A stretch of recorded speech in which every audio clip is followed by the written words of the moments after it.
Okay, welcome to Comic Books on TV podcast, episode number 2. This week, we're going to review Gotham, S.H.I.E.L.D., and Heroes Reborn, as well as the Guardians of the Galaxy cartoon. Hunter, why don't you get us started? You wanted us to briefly touch on Gotham before we jumped into Agents of S.H.I.E.L.D.? It was so cool seeing seeing some of the new stuff. They seem to have an idea where they're going now. They seem to have. It's not I like that it's not the villain of the week format. Not just. I don't know. The villains, they're crazy. But Jerome just grates at me. The way he laughs so intentionally in your face. I have a hard time digging it. He has to die. Like, it has to be a red herring. I would say red herring, but he has red hair, and I thought that might be a bad pun. But yes, he has to be a red herring. Like, there's no way that the Joker can already be this insane, because what's the point of having Batman? Like, that's the antithesis of his entire character, which is supposed to be, obsessing over Batman, and the insanity was not, or at least as I've never read it, was like prevalent before he had that interaction.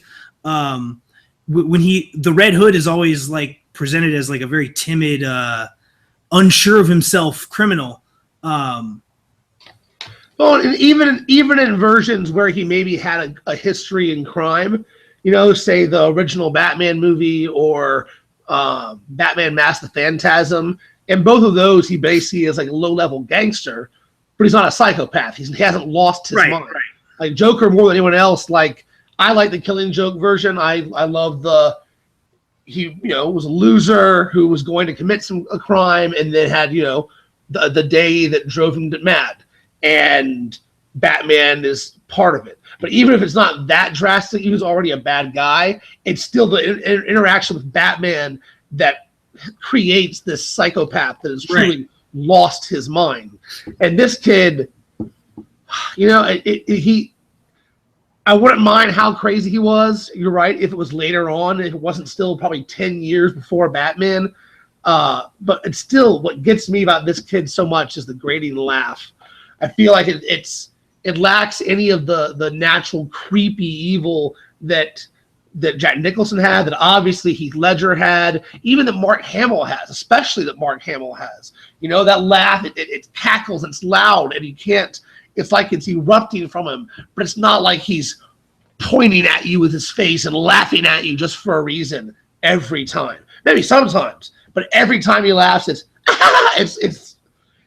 just so zany. They missed the boat on the scene this week. When I don't know his character's name, but David Frayne, the guy from True Detective season 2, right?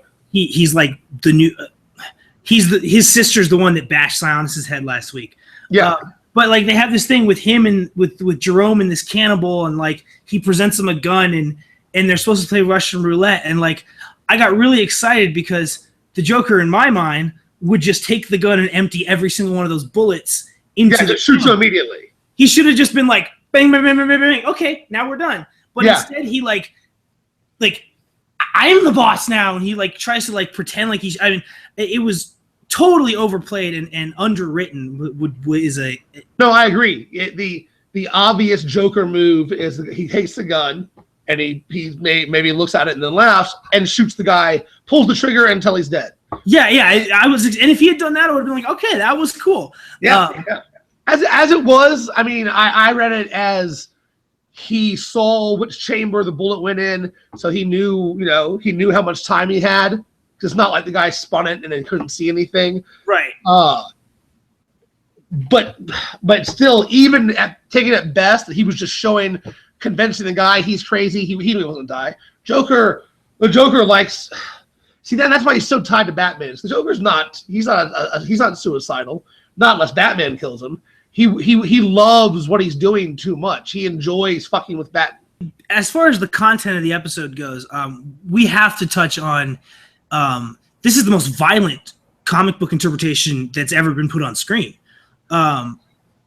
We had in this episode tossing bodies off of a bridge, the murder of one of the only female characters on the show, and then which gets me to, if he had actually lit that bus on fire full of teenage cheerleaders, I may have just turned the show off, because at that point, like, are we watching Saw or are we watching a show that's supposed to be a comic book show? No,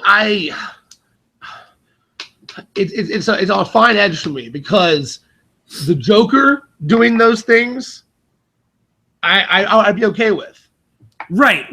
It is not supposed to be the Joker yet, and if he's the Joker, then he should win, because he's so psycho and he's so evil and willing to do whatever that no one but Batman is ever able to take him down, right? Because he's unpredictably insane and he's that graphic.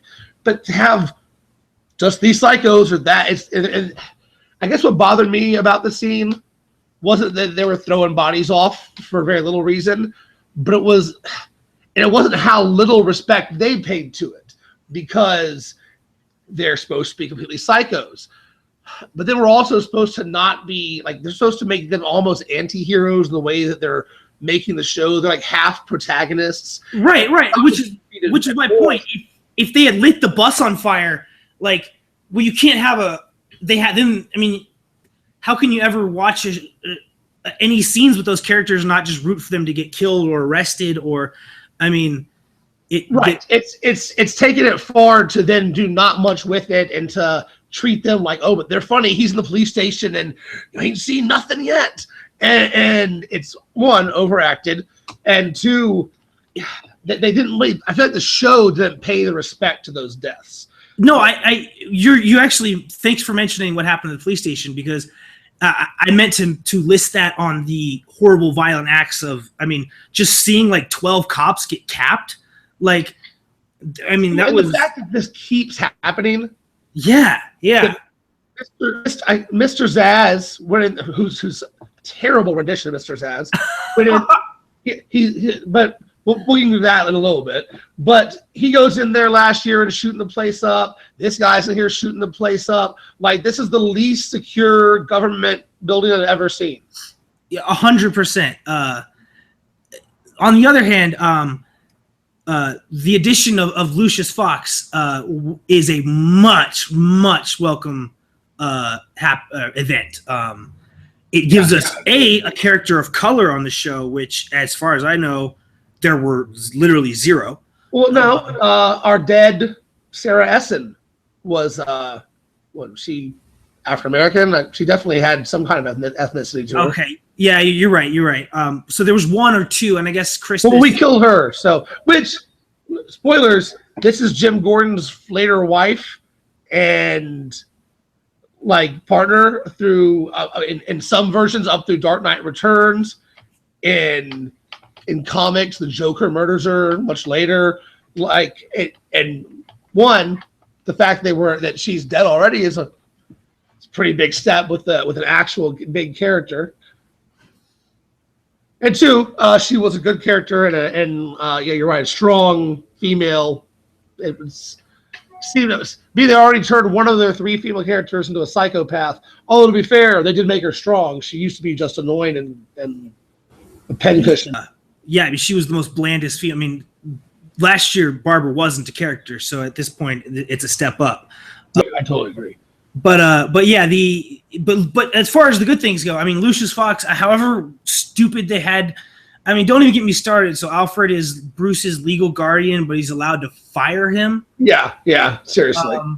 That was started, and then Alfred breaking the computer like that was kind of ridiculously out of character, I thought. And I thought it was that, and the whole firing of my guardian thing. It was all it was a device so that we can see Bruce, and so we can see Alfred realize, I can't stop this kid from doing this. Right. I can help him, or I can watch him die. I can help him. I can help him be ready. I can help him do it right, or I can watch him die.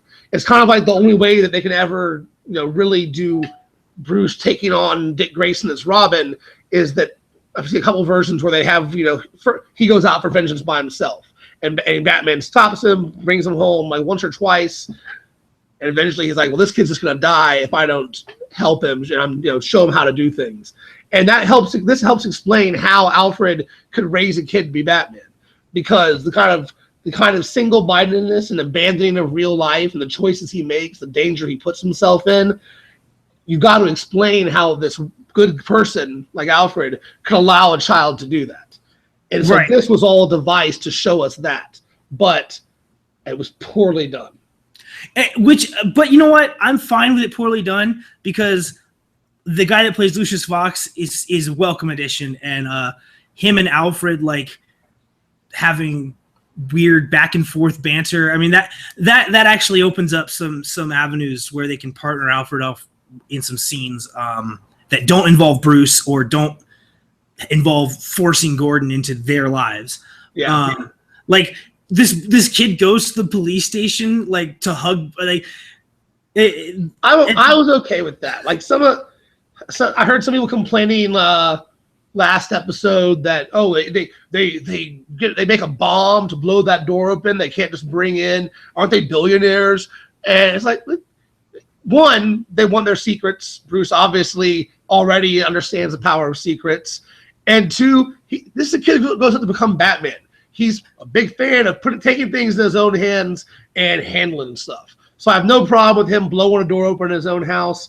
And I think it shows his character that he, how much, as cold as Batman is, and as cold as this kid is most of the time and trying to be him, at his heart, Batman is doing this because he loves so deeply that he can never get over the people he loves dying. And whether it's his parents or Jason Todd or whatever, it's those moments, it's the people around him that define him as more than just a vengeance machine. The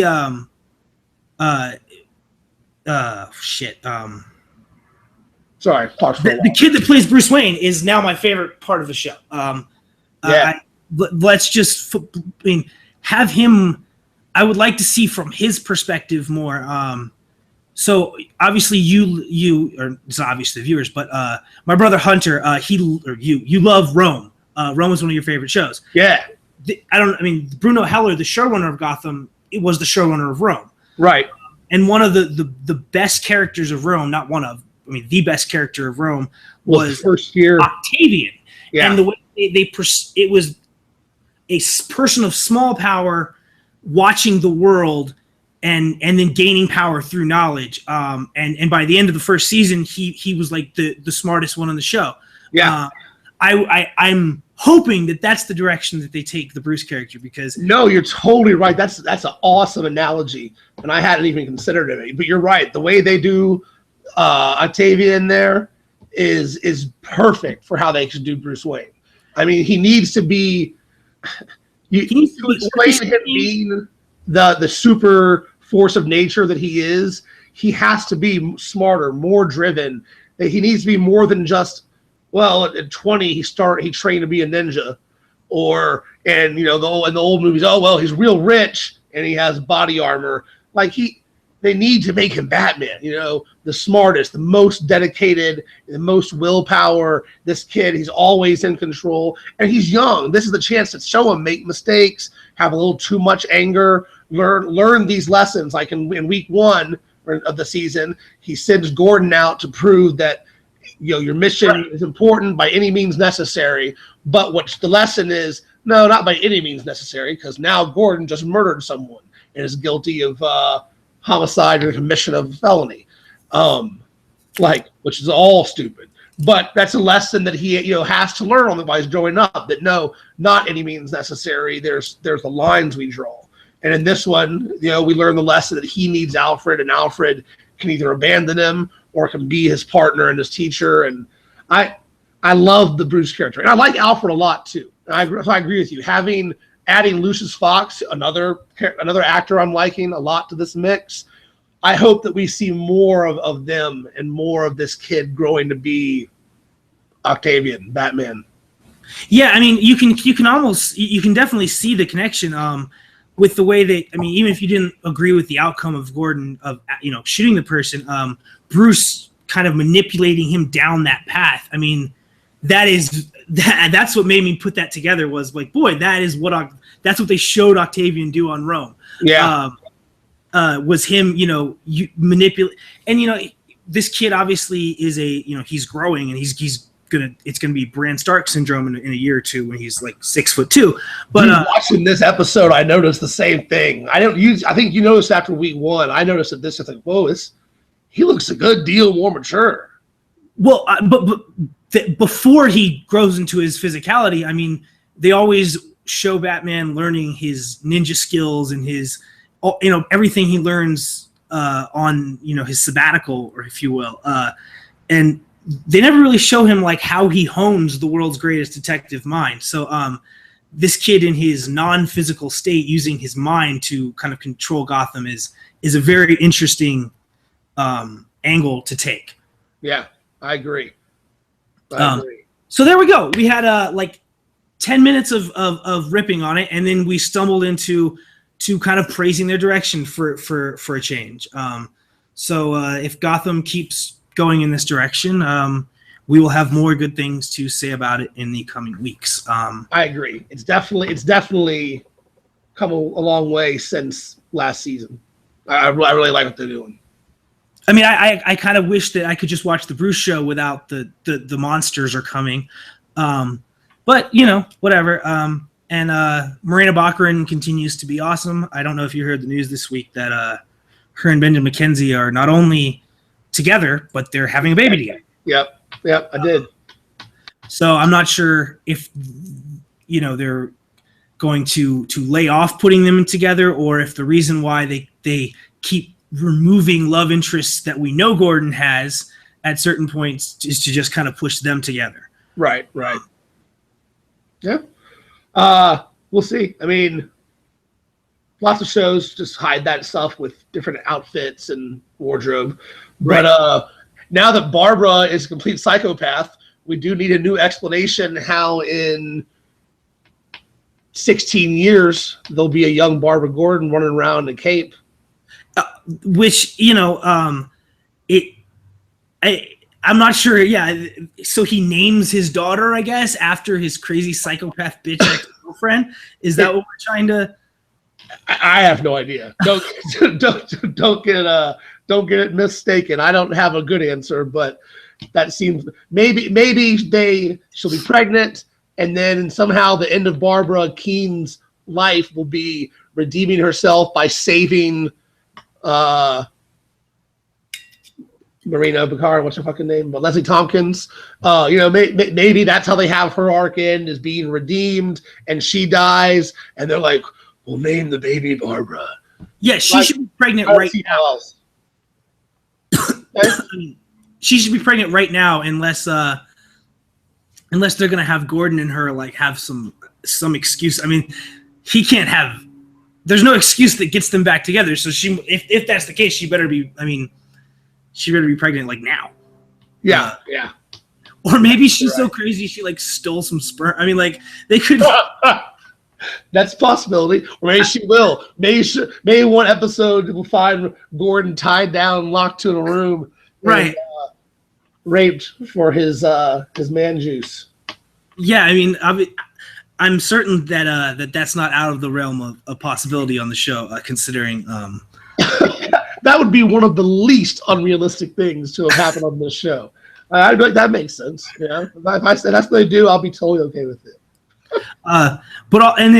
So Gotham. Is there anything else we want to discuss as far as Gotham season 2, episode 2? I don't think so. They were, like I said, we not loving how much Jerome there is and how over the top he is, and quite how much they're just jumping straight to everything so drastically psycho evil. But there are a lot of good things on the show. Definitely feel a lot better about the first 2 weeks. And I think we can safely move into S.H.I.E.L.D. Season 2, Episode 1. Okay, so the season premiere of S.H.I.E.L.D., Season 3, actually. Right, Season 3. Because I actually watched them out of order, Season 2 before Season 1, but this is there's the least wrong with this show out of all the comic book shows. And yet again, this episode was... started off fast. I mean, it really, I expected some sort of like, hey, the gang's all back together. Here's the status quo. But they start off with, all right, we're in the middle of a chase, and my name is Daisy, and here are my boobs. Was kind of what I like. I mean, she has grown up in more than one way. No, they started strong. They have the nice James Bond action opening, and then you find yourselves, we're 6 months later or whatever, and most things are moving on, and Coulson's got his new robot hand or something, and they're all, it's where's May? They're in the middle of new crisis mode.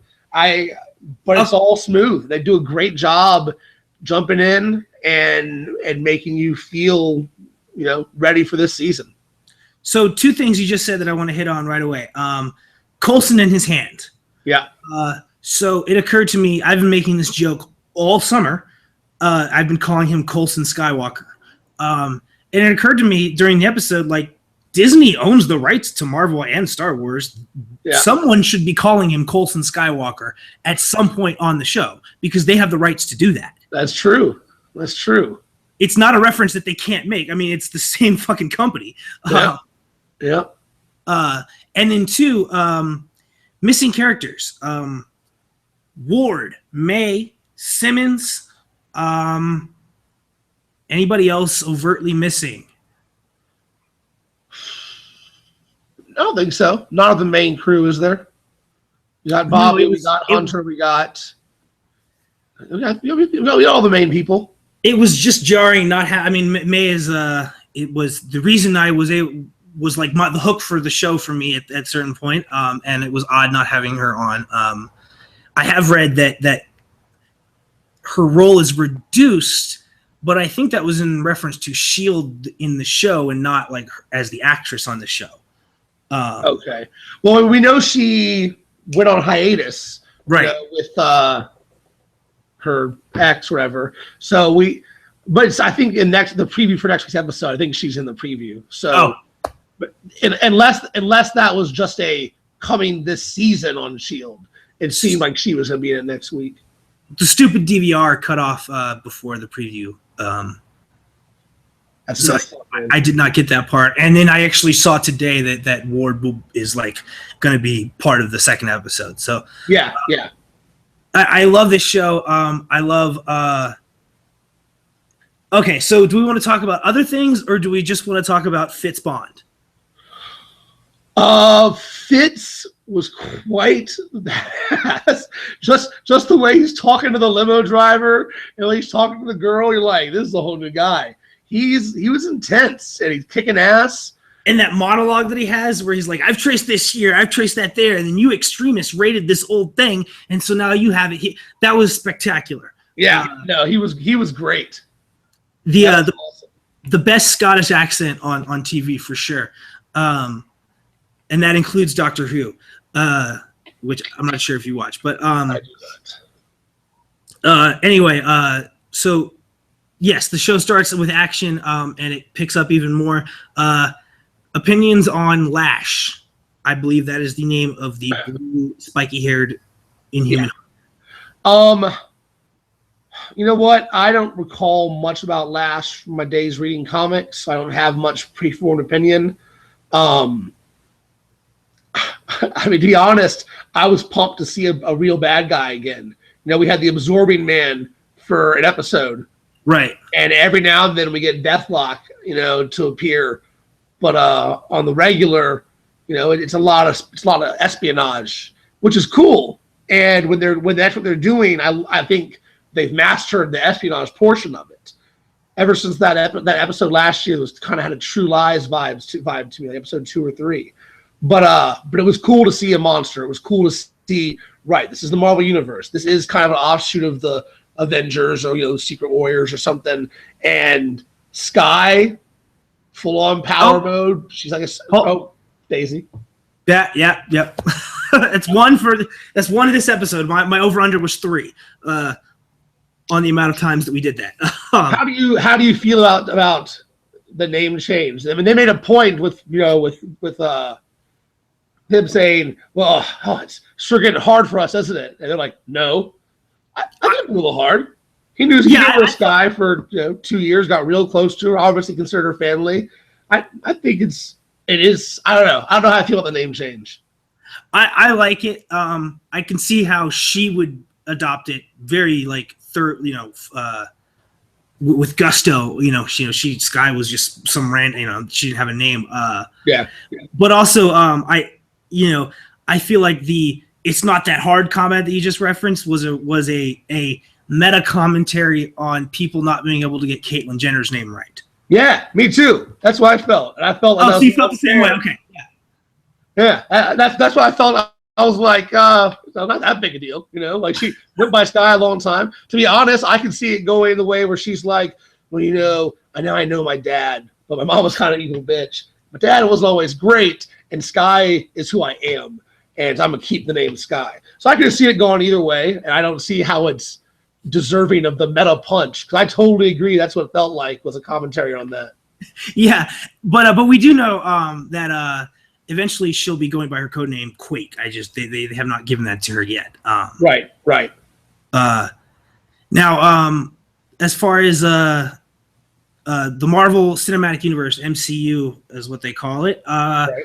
And first episode right off the bat, they brought back the President from like Thor 2, Iron Man 3.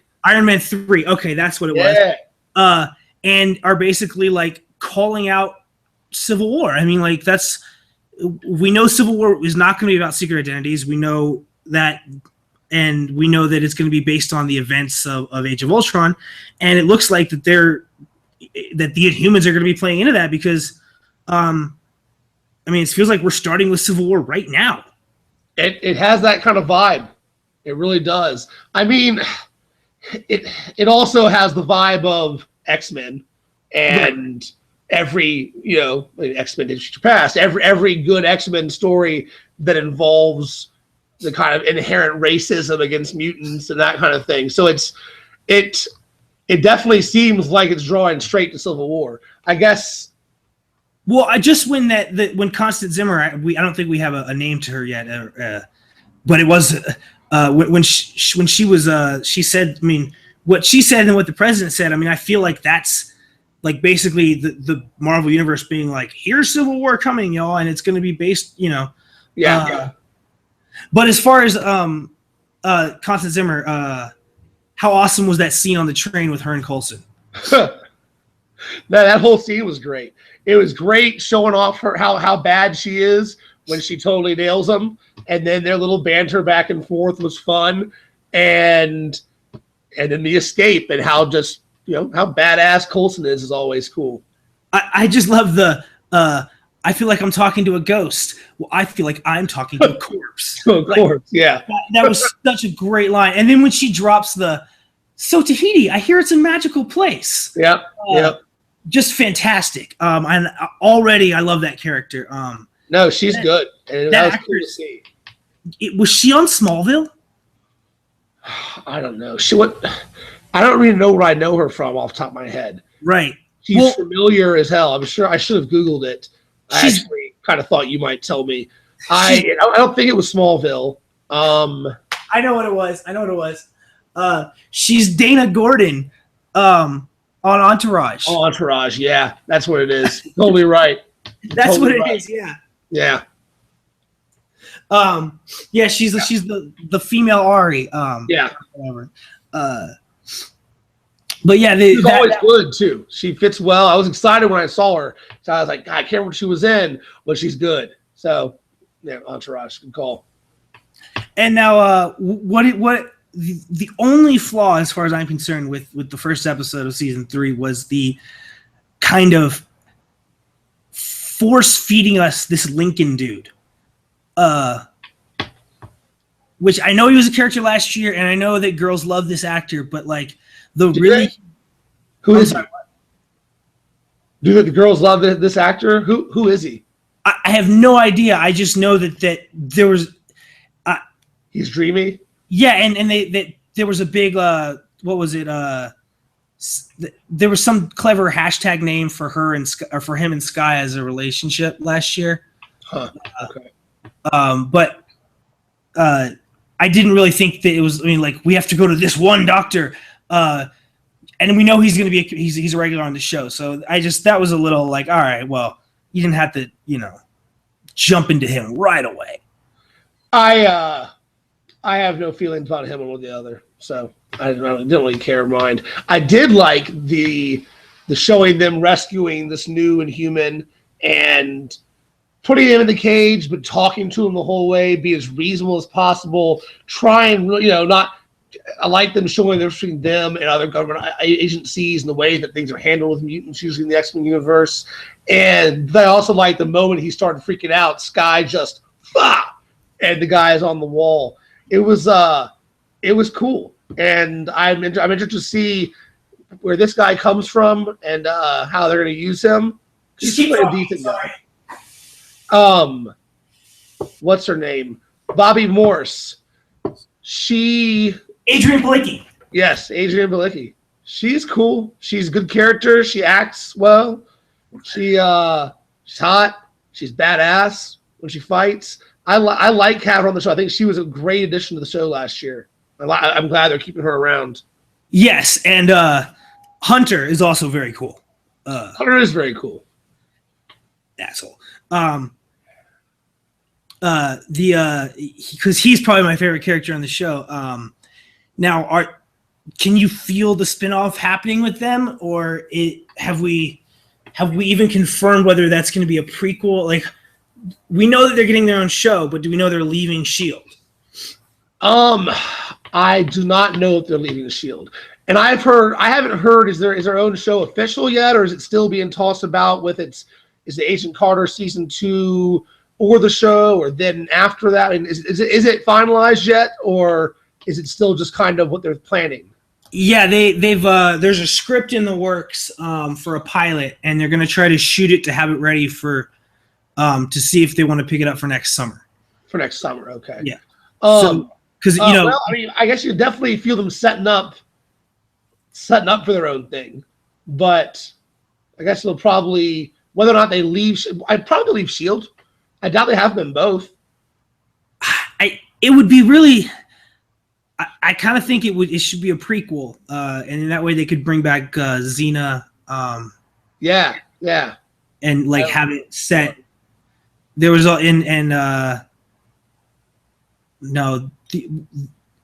where did the other black guy come from? And I don't mean to sound racist, but I know Mac's name, but what? The one that's dead? Trip. Yeah, was he part of their crew, or was he from? He was with Ward's mentor. He was with Bill Pullman. Bill Paxton. Wait. Pullman or Paxton? Paxton. Screw you. No, I'm serious. He was with that guy, the Hail Hydra. My favorite line of the show. He was great. I loved him for his 2 or 3 episodes. But anyway, so yeah, S.H.I.E.L.D. season 3 looks to be. Arrow's going to have to come back strong, and Flash is going to have to stay as strong as they were in season 1 for this not to be the one that comes out on top next spring, I think. I think Flash, assuming they keep it up, is fine. Arrow, a year ago going into season 3, I thought the Arrow was just going to be the strongest. But Arrow definitely is not as good as S.H.I.E.L.D. at this point. They make more mistakes. They don't have their logic as tight. Arrow needs to up its game this season. Flash, I'm confident about. Flash is my favorite, I think. Yeah, I'm imagining that as the connections get stronger to Civil War, that may mean that hopefully that means the show gets stronger as well. In the past, it has. It was when it brought in its ties to Thor 2, it started having some better episodes, and then when it tied itself so tightly to Captain America 2, was really when it started to explode and get good as a show.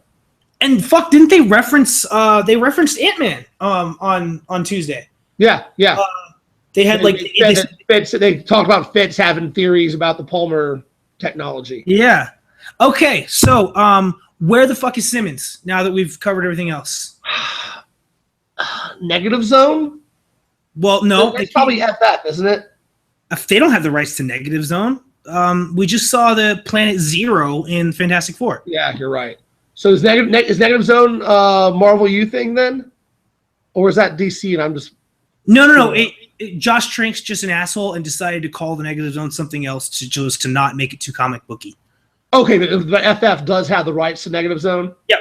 Okay, all right. That director's just a dick. Yeah, he is. Okay, so, I mean, she's on a planet and she's breathing without any help, which has got to, narrow the options. I don't know. Off the top of my head, I mean, I don't know. It would be the coolest thing ever if somehow like the Guardians could be involved. She's obviously in space somewhere. Like, can we obviously Chris Pratt's too busy for this and too well paid. They could have at least Nova. Zoe Saldana, probably she's not going to do it. But you would think that Bautista, they might be able to get Bautista for an episode. Yeah, definitely.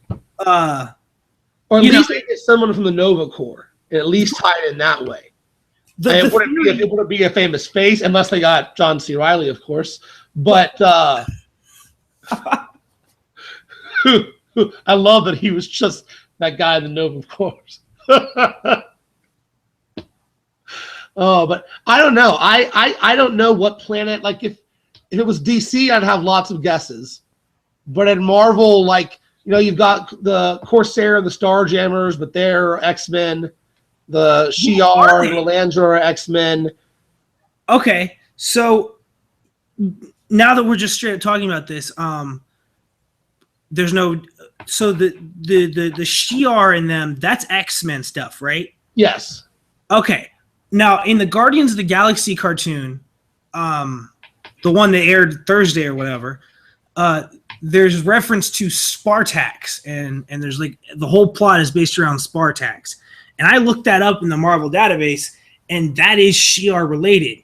So how does that work? TV shows, I believe the TV shows have different rights than the movies. Or animated shows have different, like... Maybe it's just the cartoons. I mean, the cartoons obviously do. Well, maybe not obviously, but I'm pretty sure. I think TV in general, the rights are somewhat different. I'm not positive it still is. Maybe that's changed.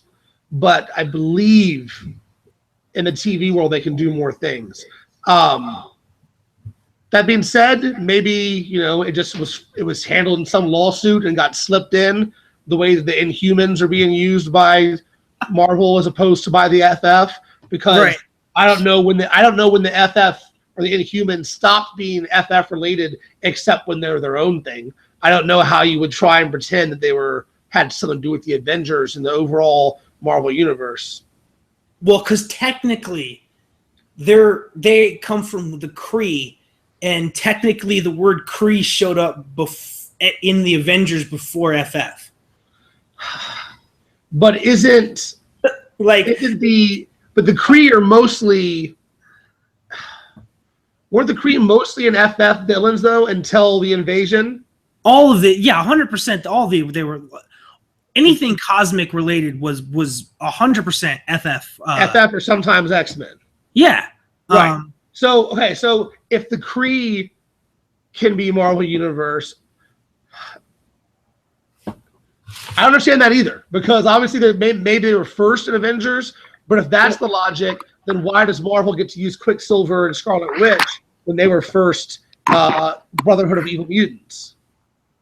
Avengers more often, but if all it takes is being more often, then FF should have Kree and probably Skrull also. They do have Skrull. They do have Skrull? Yeah. Okay, that's good. Well, no, why do we want them to have anything? I mean, really, it should all be connected, but... Can you still hear me? Not very well, no. Hold on a second. I had to move my mic to a different USB so I could plug in my computer.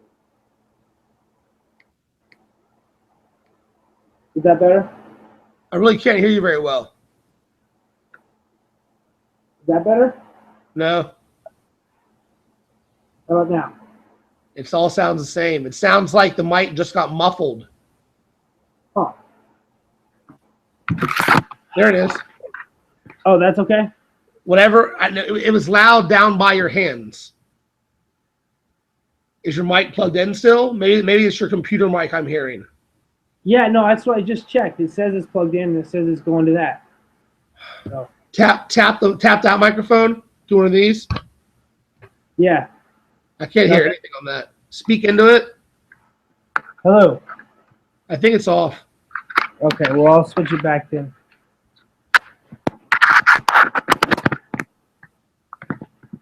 How's that? Is that still no good?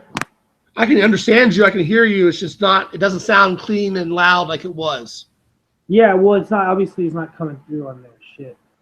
What was that? I said, obviously, it's not coming through on there. Let me try one more time. Okay, try one more, and if not, we'll keep going. I'll unplug mine, and hopefully it'll be equalized. Is that better? No. No? Exact same. It says it's better. What was that? It says it's better. Like I can see the. Huh. I wonder. Maybe it's a little bit better. Just lean back, or say how you're going to be when you're talking. Let's just keep going. Okay. I forgot. I don't know what I was saying. So. Me either. Something about the Kree and humans.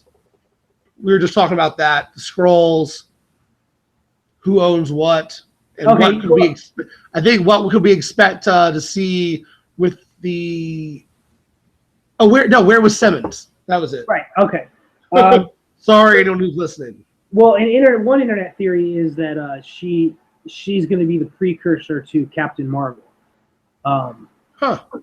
And that what Captain Marvel powers are Kree, and so that is all connected somehow in a way that I'm not quite sure, because the current Captain Marvel, which is like a Muslim girl named Kamala Khan. So I thought Captain Marvel just was a Kree. Well, like I said, now she's an American teenager living in. She goes to the same high school as Peter. Well, okay. Well, that's cool, I guess, but I don't know crap about that person. So, so what? So is that the best guess then? Is it she's on the Kree's home planet? Well, it would be more populated. We know because the Kree has shown up on Agents of S.H.I.E.L.D. Like 2 seasons ago, or it was right around the Thor: The Dark World connection. The body? No, there was the guy who when Lady Sif showed up the second time, she was fighting this dude who like had this staff that could make her lose her memories. Yeah. Okay. And at the end, he's a Kree warrior. At the end of the episode, he even turns blue. Okay. But well, you would think the planet would look more populated if it looks like a moon. You know, it looks like it has no atmosphere, no clouds, no fauna or flora. So I don't know what it is. my hope is that whatever it is that we find out rather quickly, so we don't have to deal with teasing it out for episode after episode after episode. Like, is she going to be back? When she, I hope we find out what's going on, and she's not just stuck on a fucking random planet somewhere. So as long as she either gets back, meets some people, we find out who they are, or as long as there's some progression in her story, I don't necessarily care if they find her, but I want to see it. They need to tell us something. So, but they just barely showed it. Hopefully next episode they'll really get into it some more. So it's a little soon on that one. What else? So Hunter is going after Ward and Correct. the new Hydra. Yes, you're going to have fun hunting Ward. That's going to be cool. That's going to be very cool. Yeah, Lance Hunter is in the comics, he's like the British version of Nick Fury. Yeah. In this, obviously, he's more like bounty hunter-ish or whatever. But I just want Nick Blood on this. I mean, whatever keeps Nick Blood on my television. That guy is so funny. No, he's good. And Adrian Palicki as Mockingbird. I was under the impression she was like seriously injured, but she seemed to be walking around just fine. Oh, you mean in real life, or you mean from the last episode?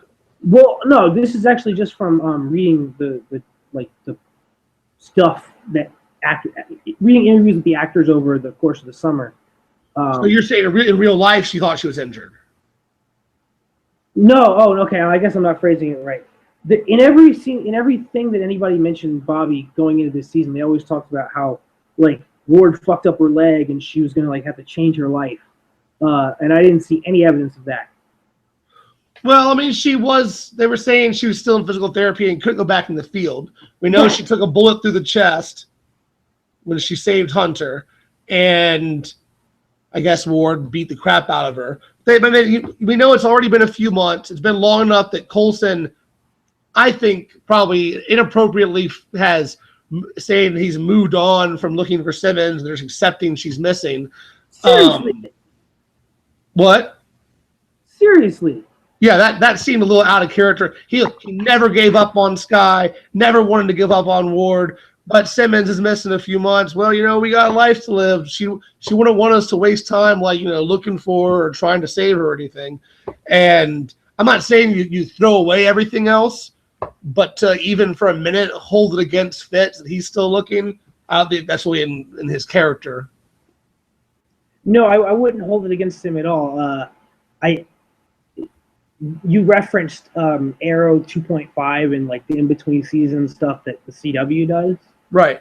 Damn, I wish there was like a what spin fits. Like if that was the last of his adventures, I kind of wish I could see the rest of his adventures of going off on his own looking for Simmons. For Simmons. Yeah, no, definitely. Especially I want to see where he found those balls and became cool all of a sudden, because he was cool, and I'm excited for what Fitz can do this season, how they're going to use him. He definitely seems to be over his stuttering, anxiety and mental issues, which good for him. See, is there anyone else we haven't talked about in S.H.I.E.L.D.? Anything that we've managed to gloss over? I mean, I guess we did kind of gloss over the main action sequence. But I mean, that is what it is. It's badass. What do you want me to say? We're here to break down, alien races and which comic books they came from. Do you know much about Lash? I do, only because I read quite a bit about him leading up to this season. He's played by that the bully caveman from Year One. Yeah, that's why I thought I could see through his makeup. I know he is. He's been in a lot of stuff as the big right.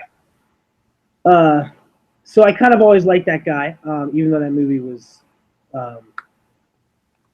disappointing, to say the least. Yeah, boring.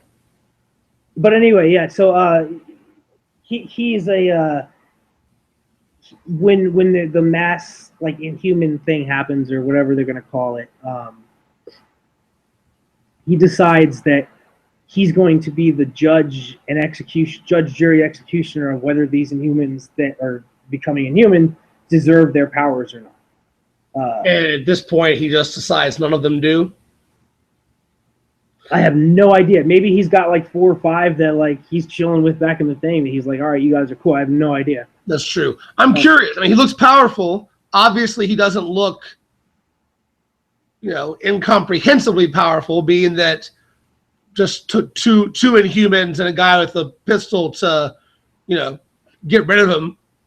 But he does look badass. He looks powerful, and I'm excited to see them moving away from just espionage into more of the actual metahuman business. I mean, they obviously with Inhumans, they flirted with it a lot last year. Collaborated with the British, and we are still an informal. British? The Simpson came unpaused in the background. Sorry about that. Oh, Yeah, Marge and Homer. Oh my god, I could barely watch that episode. What the fuck? We're not here to talk about The Simpsons and fucking divorcing couples who've been together for 28 years. Yes, we're definitely not. Shit. I forgot what I was gonna say. I turned my volume up on the Google thing, so hopefully it sounds better. Or okay. It's sounding better to me, but maybe I've just got used to it. I'm not sure. It doesn't matter. Either way, it's recording it at a higher volume. Okay, cool. All right. So, anything else from S.H.I.E.L.D., or shall we talk about Heroes? We can talk about Heroes. I was looking at my my list. No, I mean S.H.I.E.L.D. is awesome. Can't wait to see what they have in store. It's not. It doesn't hit the highs of the CW shows, but boy, there's nothing wrong with it. No, I agree. It's a solid TV show. It's fun. I like most of the actors and the characters. They don't have ridiculous lapses in logic and just people doing silly things out of the ordinary almost ever. I really like Agents of S.H.I.E.L.D. I think they're doing a great job with it. I hope that Mockingjay and Dude Man Hunter get their own show. That'd be fun. I want more of this. I want Agent Carter. 100%. I mean, like during the summer, that would probably be the slot for it. Yeah, I already said that.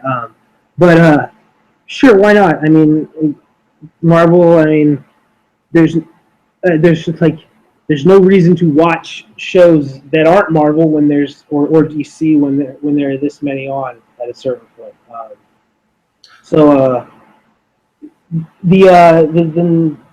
Fuck, man. You want to do the intro for Heroes? Because I kind of lost what I was talking about.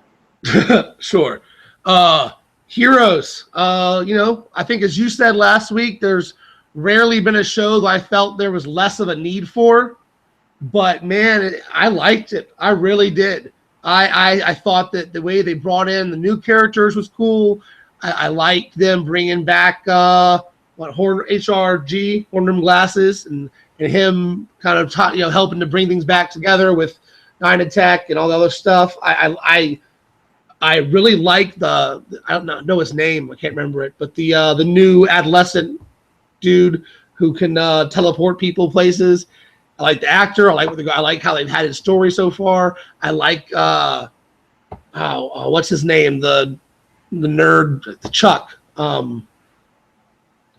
What's his name? Do you know it?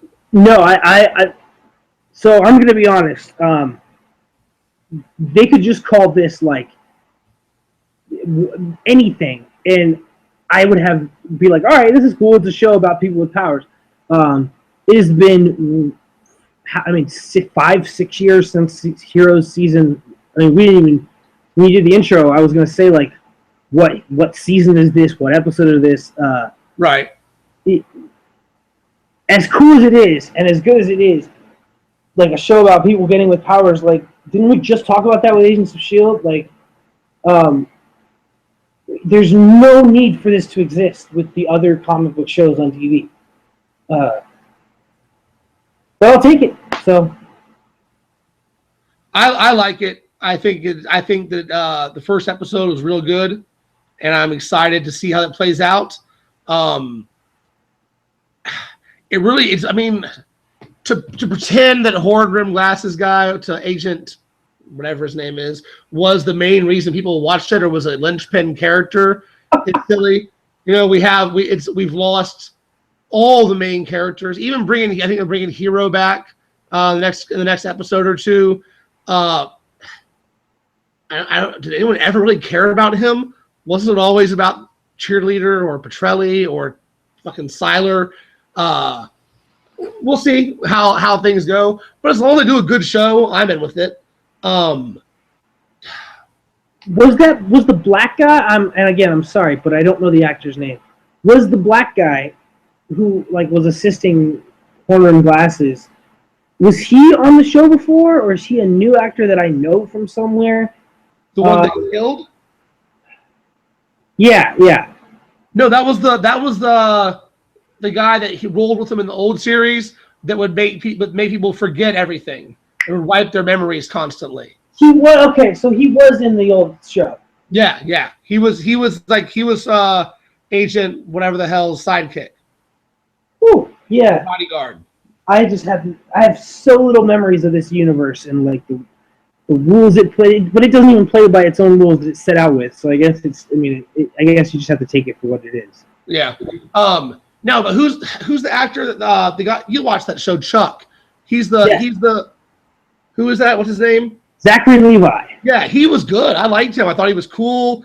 I thought it looks like they're gonna make him the kind of like they ended up doing with Siler in season 2, where he was still the bad guy, but they were making him more human. The other chick's kind of just an annoying psycho, but a badass. He's very cool.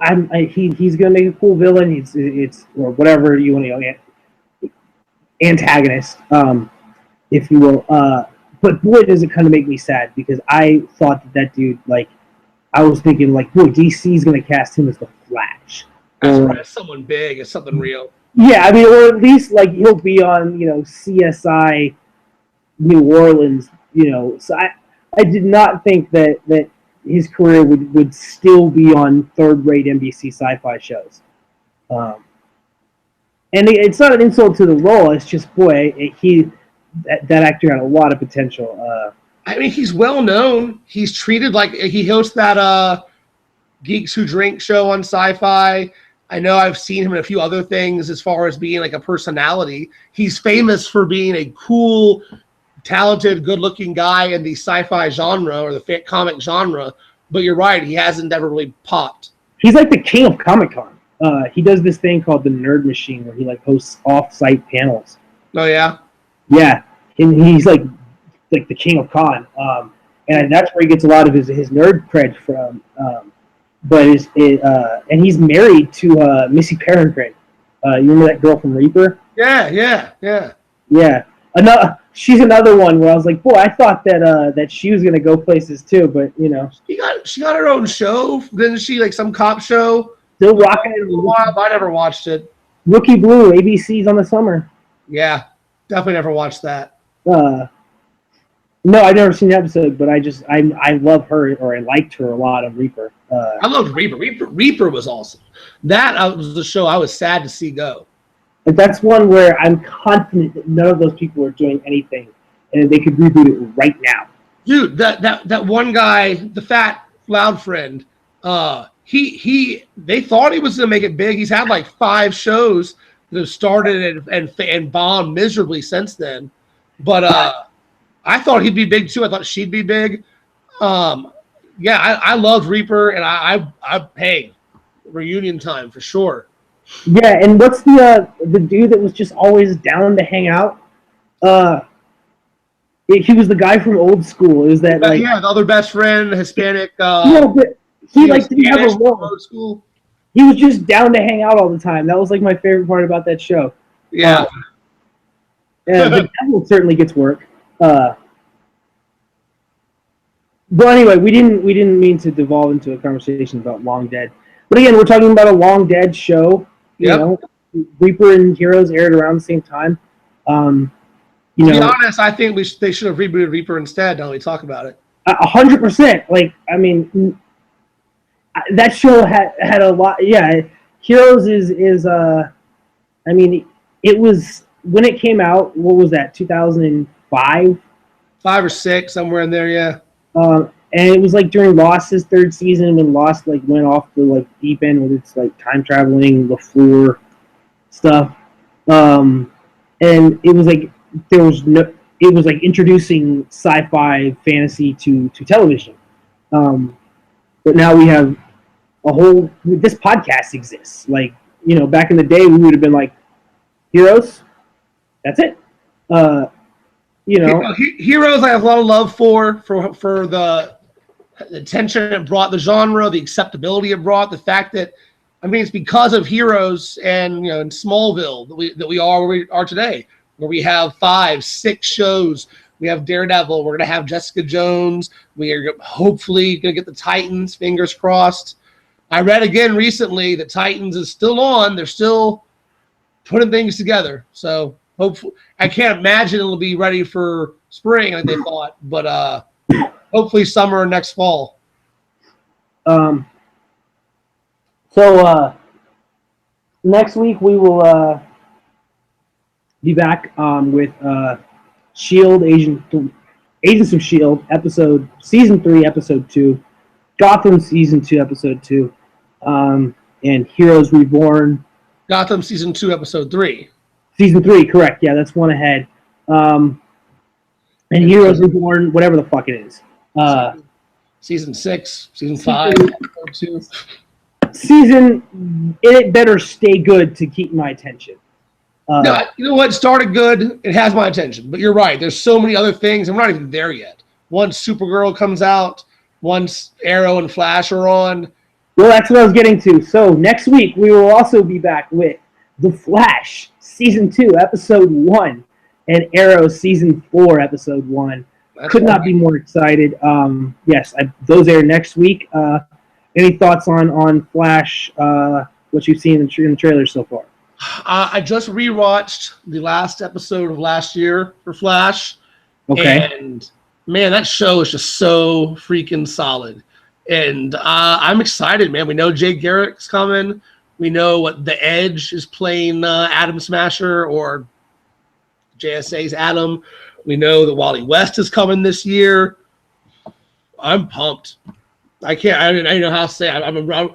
I love The Flash. I love that they're just going, head first into the pool of comicdom and fantasy and nerdom. There's no holding back. I'm excited. Yeah, I mean, so here's just a theory I had, and I don't know if there's no real reference for this. You know that computer that Harrison Wells was dealing with last year, the one from the future, Gideon?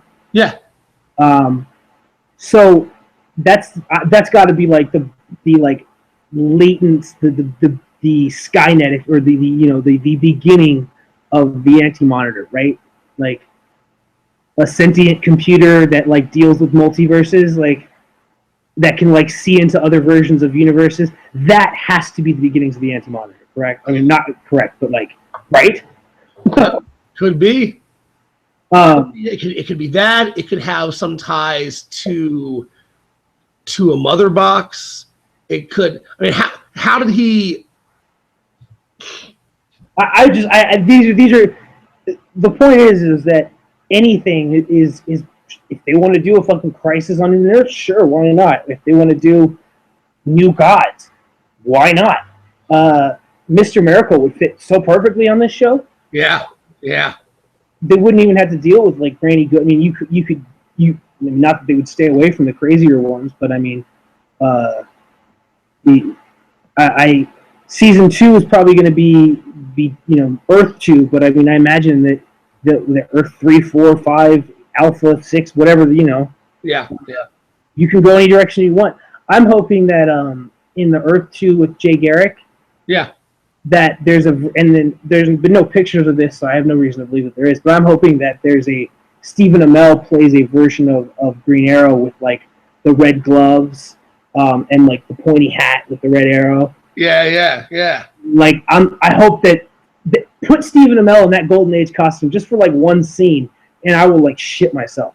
I don't believe there's a chance in hell they do that, but that would be awesome. I would even take if they just put him on in his regular costume, but with the full-on pointy beard and the mustache, the full Green Arrow facial hair. Like, that would be great. Well, I was just thinking, the like Neil Adams look. Give him the pointy hat, the mustache, and the beard, and we're good to go. Just for, like you said, just have him shoot somebody and then run away. I don't care. That'd be awesome. Well, he did. He got his arm guards this year, which, as a diehard Green Arrow fan, and we have not discussed this on the podcast, but I counted the other day. I have 7, one for each day of the week, Green Arrow T-shirts. Nice. All of which predate the show. So take that, internet. Hipsters. Green Arrow's awesome. That was my point.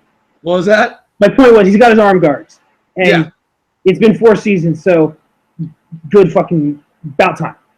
I'm excited. My dream for this season is that he for some reason starts making some bad personal decisions, and maybe he cheats on Felicity.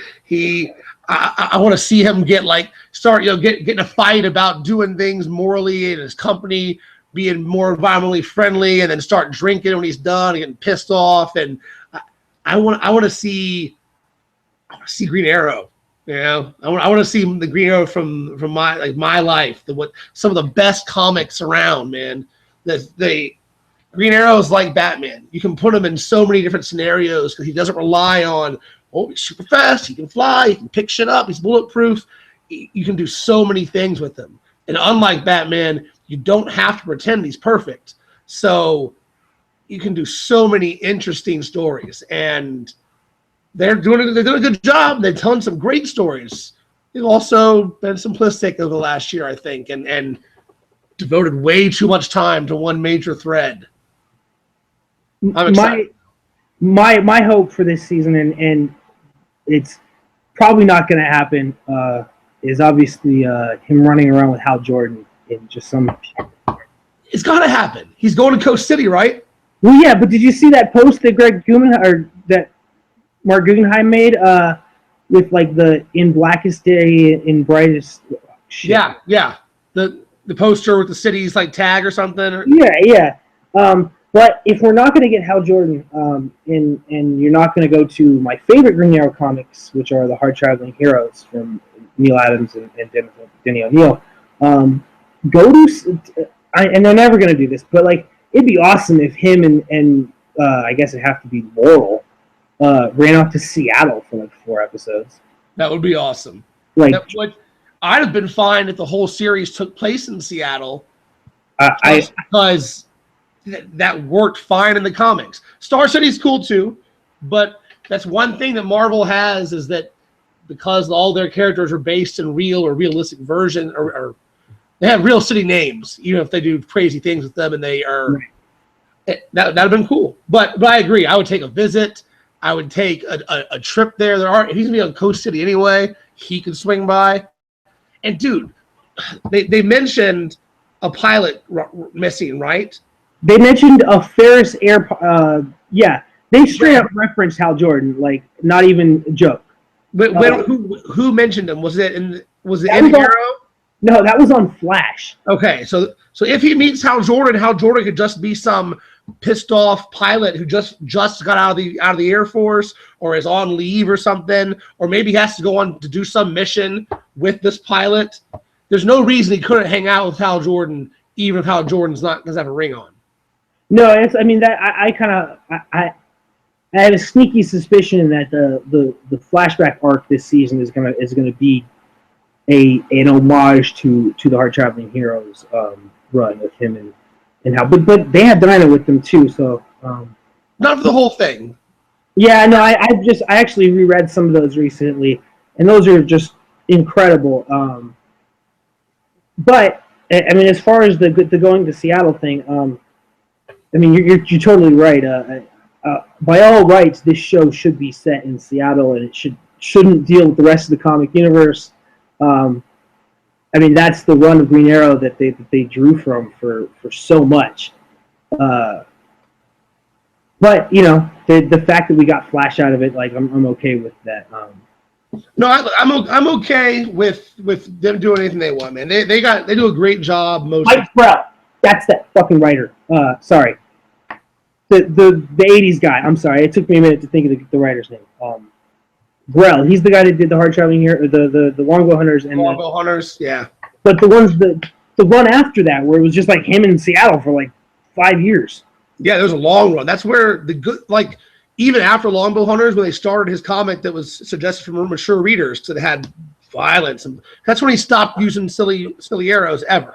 And so he was always, it's like in the first season of this show, just fucking shooting people, arrows. He wasn't killing them very often, almost never, maybe once or twice. Yeah, and it was always a big deal and terrible.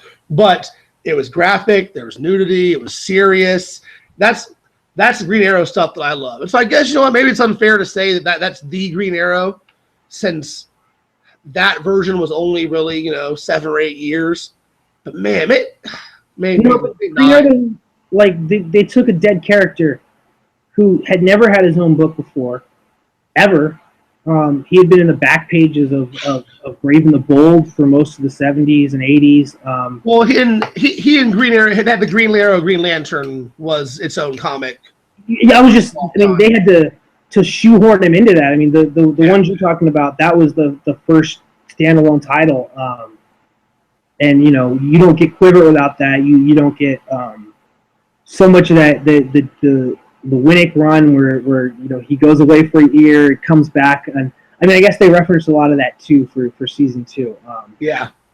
My little brother was shocked at how many Green Arrow stories there were, and I had to tell him, I was like, boy, Green Arrow has like 100 of the stories of Batman and Superman, and it's but there's still so much more for the show to draw from. There is, and to be fair, Green Arrow has been around since like 1942. I mean, Yeah, he's one of the oldest characters there are, and other than the Archer motif, and you know, he started out kind of as a Batman clone, but he grew into his own character. I mean, he's been his own independent and interesting character since the 60s. I mean, he's the first one to have, you know, take a really aggressive stance on moral issues and politics and the environment, and he's been a kind of character that has grown on me even more as I've gotten older. And that's my only problem with the show, I think. Well, not my only problem, but my main problem is that they just won't. They make him much too much like Batman, as opposed to being the human, interesting guy that he really is. well, I'll forward you this link, but there's someone put together this amazing history of Green Arrow that I just like consumed a couple weeks ago. Yeah. It's like a college essay or something, but it's brilliant. It's like 10 pages. Apparently, like the very first origins of Green Arrow was that he was a college professor who was fascinated with Indian and Native American artifacts. And went to train with Native Americans and learned to be an Indian. Really? I mean, I cannot swear the veracity of this guy's paper, but like, that's what he claims. yeah, and he has references. I mean, again, I'm was fucking high, and I was like not going to check his references, but like, and I was like, man, do you have access to Green Arrow comics from the 50s and 40s? I mean, no, and you know, the first Green Arrow comic is. I should know this. It's like I think it's More Fun Comics number 92. More Fun Comics sounds right for sure. It has the first appearance of Aquaman and Green Arrow in the same issue. Oh, I didn't know they were in the same issue. I knew Hawkman was old too. Speaking of Hawkman, no, I said Aquaman. I'm sorry. Oh, Aquaman. Okay, I did know that he was that old. Yeah. That's cool. All right, so a few last things. I guess we're getting close here. New previews for Jessica Jones and for Supergirl. Yes. Well, by Supergirl, you mean the little featurette with the cast? I've seen like 3 different things. I thought especially during football yesterday, there was a real not a long preview, but a new preview, new images, some new tags. Just her profile and a few different little featurettes, some interviews is all coming up. And then Jessica Jones dropped 2, I guess, official sneak or teasers or whatever you want to say. So, very excited for Jessica Jones. Daredevil blew my freaking mind last year when I watched it. I imagine Jessica Jones will do the same thing. I actually am going to go to the comic store and try to get some of they've just republished them. The Alias, which was like the introduction. They kind of redid her character and where this is going to come from. Alias?